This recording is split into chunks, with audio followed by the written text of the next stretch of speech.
शिव गुरु के चरणों में प्रणाम करती हूँ। मैया पार्वती के चरणों में प्रणाम करती हूँ। मेरा प्रणाम स्वीकार हो। साहेब भैया के चरणों में प्रणाम करती हूँ। नीलम दीदी के चरणों में प्रणाम करती हूँ। मेरा प्रणाम स्वीकार हो। सभी माता पिताओं के चरणों में प्रणाम करती हूँ। सभी गुरु बहन गुरु भाइयों के चरणों में प्रणाम करती हूँ। मेरा प्रणाम स्वीकार हो।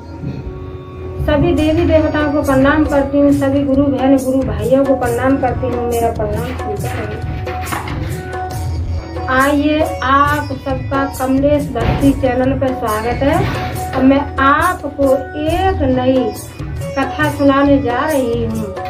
कांवड़ियों की और देवों के देव महादेव की पूरी कथा सुननी चाहिए। आदि कथा सुनने पर देवों के देव महादेव का अपमान होता है और पूरी कथा सुनने पर सम्मान होता है। इसीलिए कभी भी देवों के देव महादेव की आदि चर्चा आदि कथा नहीं सुनना चाहिए। पूरी ही कथा सुनना चाहिए। पूरी कथा सुनने पर भोले बाबा सबकी मनोकामना पूर्ण करते हैं और घर में कोई चीज की कमी नहीं छोड़ते हैं। धन दौलत बेटी बेटा सब कुछ नाती पोता देवों के देव महादेव की कृपा से कोई घर में खाए कलेश कुछ भी नहीं रहता है। सब कुछ अच्छा ही होता है।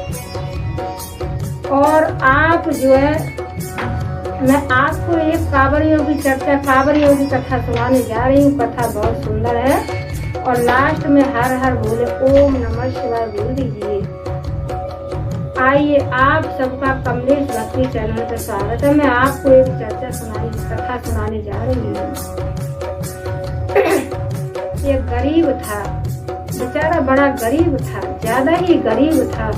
तब बेचारा अपना रिक्शा चलाता था और जो रिक्शे में पैदा करता था तब उसी से और अपने बच्चों का पेट भरता था, अपना गृहस्थ चलाता था। बड़ा गरीब था।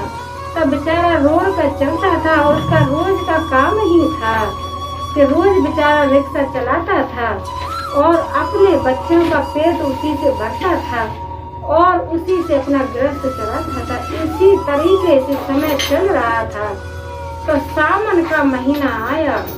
सावन का महीना आया तो कांवड़िया और रोड पे कांवड़ ले लेके जाते थे।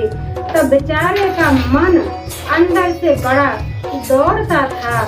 बड़ी उमंग उठती थी कि खास ये भोले बाबा, मुझे आपने इतना गरीब बना दिया और मेरे पास भी थोड़ा सा पैसा होता तो मैं भी आपकी कांवड़ लेने जरूर जाता।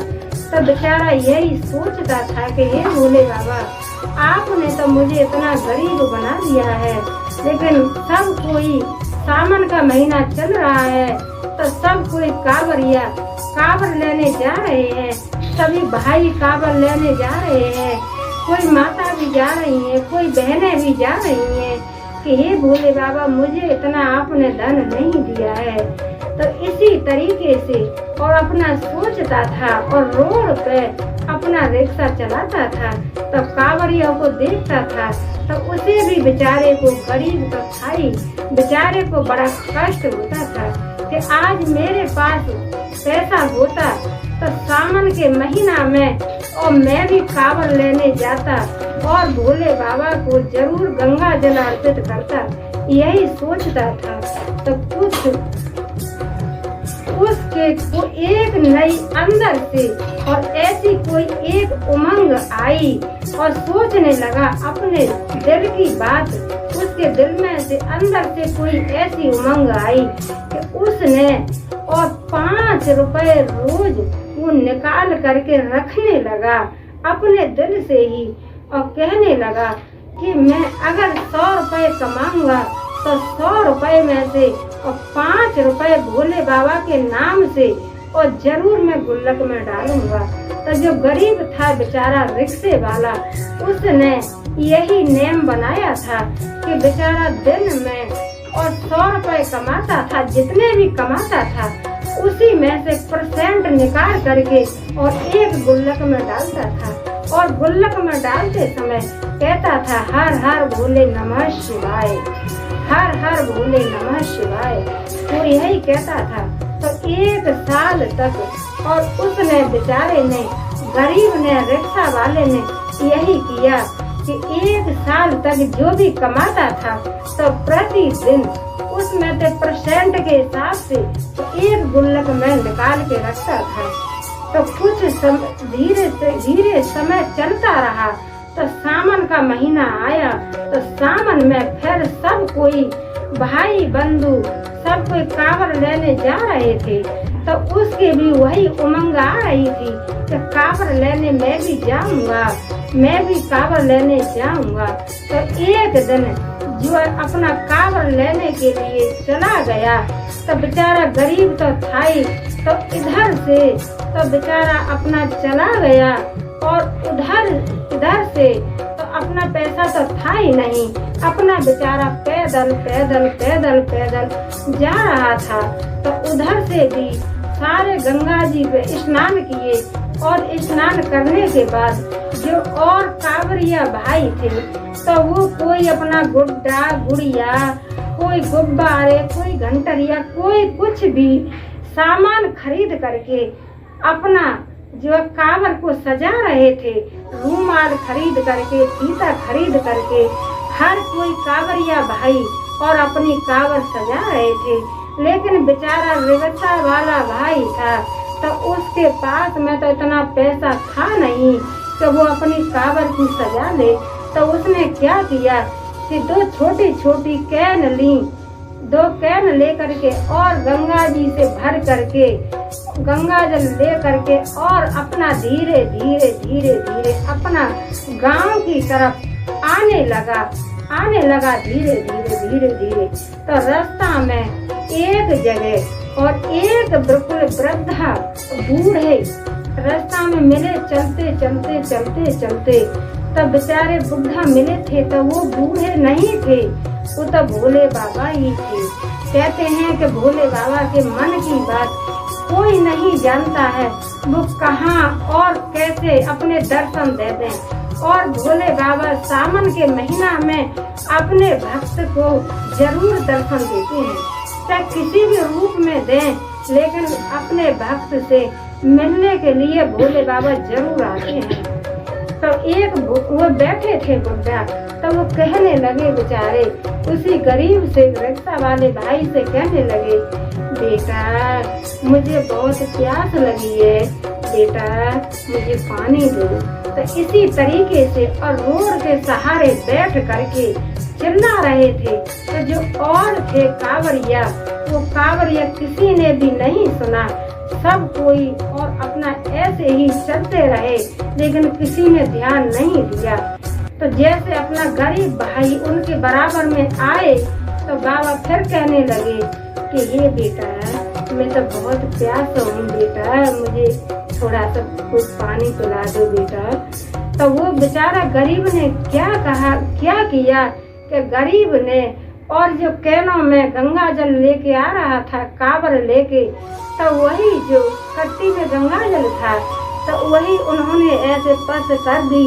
तो उसने गरीब ने बेचारे ने और उनको पानी पिला दिया। पानी पिला करके और अपना चलने लगा वहाँ से। और उसके कोई दिल में कोई भेदभाव नहीं था।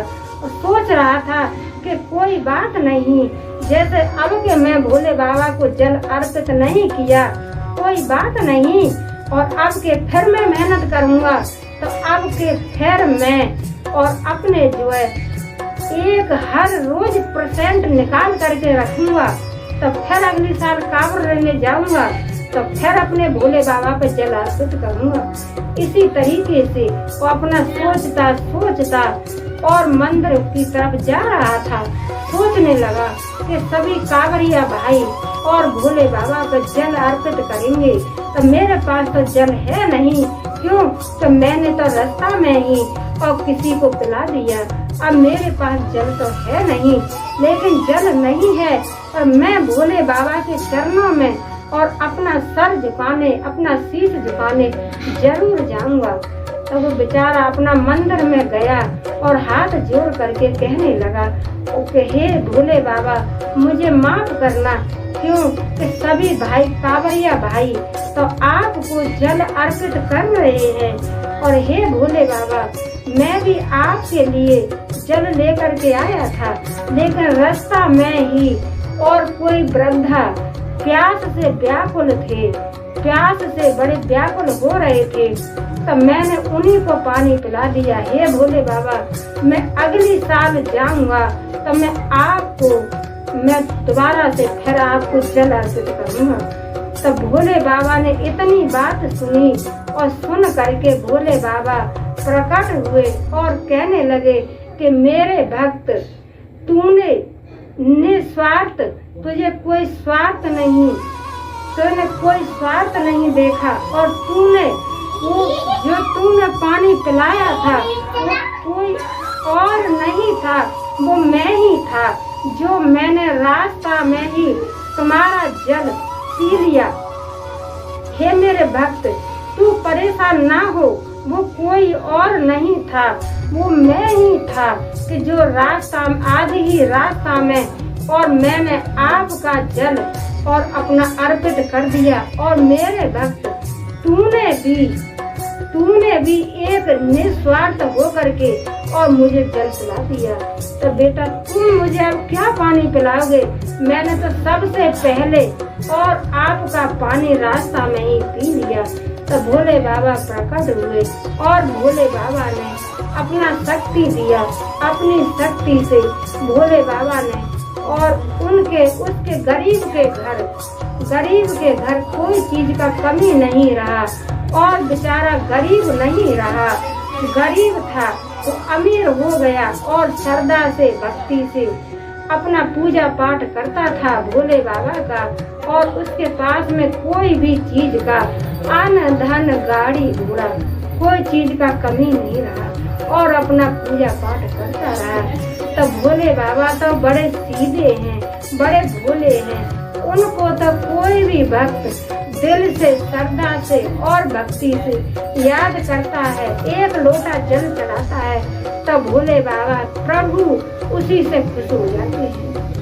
तो हे भोले बाबा, जैसे आपने उस गरीब भाई की मनोकामना पूर्ण की, ऐसे ही सभी भक्तों की मनोकामना पूर्ण करना, और सभी भक्तों की मनोकामना पूर्ण करना। हे भोले बाबा, आप तो देवों के देव महादेव हो, आपकी नजर में तो सब कोई बराबर है। हे मेरे भोले बाबा, जैसे आपने उस गरीब भैया की, रिक्शा वाले भाई की मनोकामना पूर्ण की, ऐसे ही सभी भक्तों की मनोकामना पूर्ण करना।